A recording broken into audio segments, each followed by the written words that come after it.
Hi friends, this is day 17 of 1095 days. ಅಂದ್ರೆ 17ನೇ ದಿನ 3 ವರ್ಷದಲ್ಲಿ. ಇವತ್ತು ಶೋಲ್ಡರ್ ಮತ್ತೆ ಬ್ಯಾಕ್ ವರ್ಕೌಟು.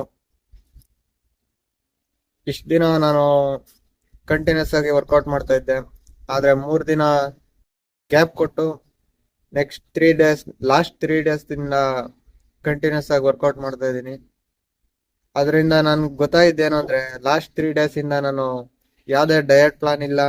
ಮುಂಚೆನೂ ಯಾವ್ದೇ ಡಯಟ್ ಪ್ಲಾನ್ ಇರ್ಲಿಲ್ಲ. ಆದ್ರೆ ಮಸಲ್ ರಿಕವರಿಗೆ ಎಷ್ಟು ಬೇಕೋ ಅಷ್ಟು ಡಯಟ್ ನ ಮಾಡ್ಕೊಂಡಿದ್ದೆ.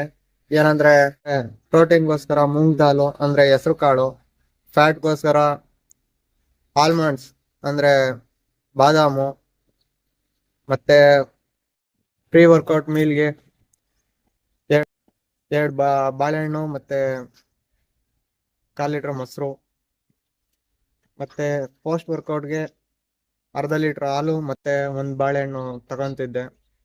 ಇದರಿಂದಾಗಿ ಏನಾಗ್ತಿತ್ತು ಅಂದ್ರೆ, ಬಾಳೆಹಣ್ಣು ಮತ್ತೆ ಮೊಸರು ಸೇವಿಸೋದ್ರಿಂದ ಗಟ್ ಹೆಲ್ತ್ ಚೆನ್ನಾಗಿರ್ತಿತ್ತು. ಮತ್ತೆ ಬಾಳೆಹಣ್ಣು ಮತ್ತೆ ಮೊಸರು ಇನ್ಸ್ಟಂಟ್ ಎನರ್ಜಿ ಕೊಡೋದ್ರಿಂದ ವರ್ಕೌಟ್ ಮಾಡುವಾಗ ಯಾವುದೇ ಮಸಲ್ ಪೇನ್ ಕಾಣಿಸ್ತಿರ್ಲಿಲ್ಲ. ಲಾಸ್ಟ್ 3 ಡೇಸ್ ಇಂದ ಇದ್ಯಾವ್ದನ್ನು ಫಾಲೋ ಮಾಡ್ತಾ ಇಲ್ಲ, ಹಾಗಾಗಿ ಮಸಲ್ ಪೇನ್ ಜಾಸ್ತಿ ಆಗಿದೆ. ಅದರಿಂದ ಗೊತ್ತಾಗ್ತಾ ಇರೋದೇನಂದ್ರೆ, ಅಷ್ಟೇ ಸಾಕಾಯ್ತು ನನ್ನ ಮಸಲ್ ರಿಕವರಿಗೆ ಅಂತ ಹೇಳಿ.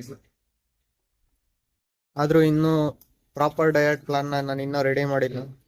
Proper diet plan, proper exercises timings, ಇದನ್ನೆಲ್ಲ ಟೈಮ್ ಟೇಬಲ್ ರೀತಿ ರೆಡಿ ಮಾಡಬೇಕು.